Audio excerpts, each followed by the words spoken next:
we don't use the leg when we're asking for the piaffe and the horse is volunteering in ourselves, how does the horse recognize if I'm in the middle of a competition to go into piaffe? And the answer to that is mainly purely by recognizing the position of your body. If your body position is consistent when asking for a movement, like Declare demonstrated by shifting her upper body back, then the horse went straight away into a rein back. If I keep my body immediately into a certain position, the horse will recognize it and go into the piaffe by himself. I'm going the wrong way around. Okay, so basically what I've done with this horse is exactly that. Just every time we've piaffed, I've just put my body in a very, very quiet yet loose position. If we don't get the piaffe, obviously I could just give him a little nudge with the heel.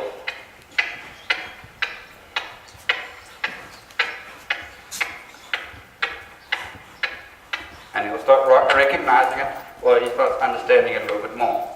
So we use our heel as a last resort.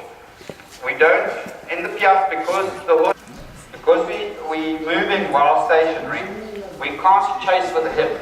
If we start moving with the hip around too much, we throw the horse off balance completely.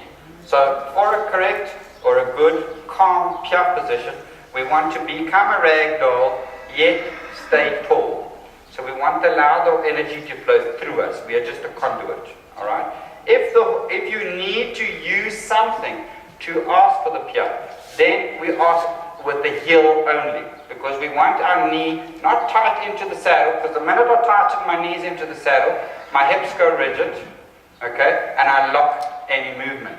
This I want more for the passage, for forward, because the passage is a forward moving, the horse is already moving forward. So by closing in my inner thigh in the passage and growing taller, I'm restricting the forward movement of the horse. Because the forward movement is restricted, he's going, there's a lot of energy, where do I go? Then he just understands he must go up rather than forward, because my hip is not allowing him to move forward. Okay? So it's a distinct difference between your piaffe position and your passage position. So the piaffe, we want to stay loose without obviously looking like a rag doll on top of the horse. But we want to stay nice and tall. So we just an energy conduit. So if I want to use a definitive aid, then I will just use a light heel. By just allowing the knee to come off, I'll just irritate him a little bit with the heel. I'm not letting him move forward. I'm not letting him go sideways. So the only place for him to then obviously would be to piaffe. Obviously once the piaffe is already a little bit more established. So we can try that quickly. Like I said, we've only been piaffing on the right rein. So I'm not hanging on, because he's understanding the piaffe aid. He knows that he must keep his body himself. If I cease my voice and he stops piaffing, then all I'm going to do, I've got no leg, I'll just touch him lightly with my heel, because I want energy, not hanging on. See, nothing's happening. That's it again, just touching him lightly with the heel. Didn't touch him with the whip, not clicking, and he's understanding. There we go. Because my body's not rigid, it's allowing the movement to move forward. Right. When we move, we want to start teaching the passage, and like I said, we nicely, 3 o'clock in the morning. Yeah, see, nobody's awake 3 o'clock in the morning. It's actually the best time to work early morning, because there's a lack of mental energy in the whole atmosphere of the entire province. So it's actually very nice to work so early. Early morning or afternoon, when you're all on your own, you don't have a train on the ground. Like I said, we've started. We first obviously just want just a little bit of a reaction on the shoulder. So we just want him to extend. He's a bit irritated now because he's done it enough. So he's showing us our displeasure. There we go. So we have to be consistent once he's understood both sides, that we ask on both legs. Alright. To transfer from there onto our first passage strides, our elevation and our bit of a cadence, all we're going to do now is, again, we're just going to ask him to jog a little bit. Now we don't want a huge trot. This is not about trotting. This is about just doing a diagonal job. So we just want to move forward. Doesn't matter. Don't worry about where the carriage is, whether it's round. We can fix that later. So now, there we go. Just touching him on the shoulder. There we go. And he understands that it's an elevation of the front feet. So we'll do that again. Just get this earpiece sorted. A little bit of a trot. We've got our trot. Now, if, for instance, you're asking on the right shoulder and he's only giving you the right leg, then move the aid over to both sides. Okay? To be sure that he's giving it to you on both legs. So I'll ask him on this side. You can see he's giving more on the left leg. Good. There we go. That's it. You can see he's running through the hand a little bit. I'm not too worried about that. I'm glad that he's giving me the elevation. He's giving me the push through from behind. Because remember, the passage is far more difficult for the horse than the Piaffe, because it's a controlled, upward, cadenced, forward trot. Where the Piaffe, he just has to really control his energy, supple through the loin, and do it on the spot. So the passage takes a lot more balance and a lot more power for the horse, because all the energy comes through from there.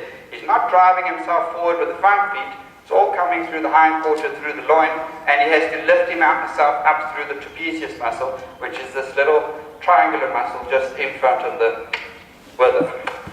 And that's it. So we just want that. There we go. Boy.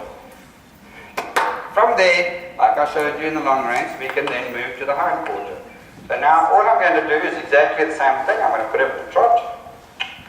Just slow it down a little bit. And then just touch him behind.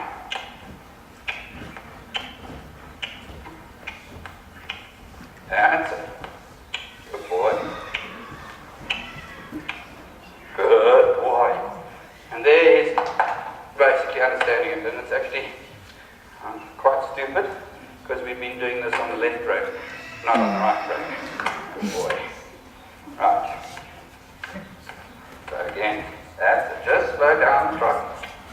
He knows, because we put everything in his brain. He's in that frame of mind. We haven't changed it. We haven't been doing on changes. There we go. There we go.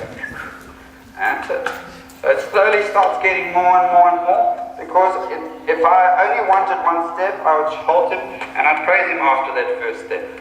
So I'm asking for a little bit more. So all I'm doing is omitting the praise till he gives me maybe 1, 2 steps, 3 steps, 4 steps, whatever. But we've got our power, we've got our energy. So start slow. That's a good boy. Good. There we go. Alright. That's it. And if you just keep repeating that in your work, by the end of 2 weeks, you'll have at least 20, 30 strides of the passage, because the horse will understand what you're asking and slowly give you more and more and more and more. Happy days. And I didn't have to create the passage. He created it out of his own energy. A lot of people I know, a lot of trainers I know, use the energy of the lengthened trot, your medium trots, and slowly by driving more in a collected trot, or trying to harness the energy of the medium trot in a collected trot. The problem with that is you're already driving. You're already using a lot of leg, if necessary, or a lot of seat to get the horse into that mode.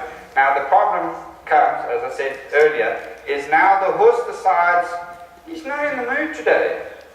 So now what happens is you already created so much energy, but he's giving you the flattest, deadest passage, and you want, what are you going to do?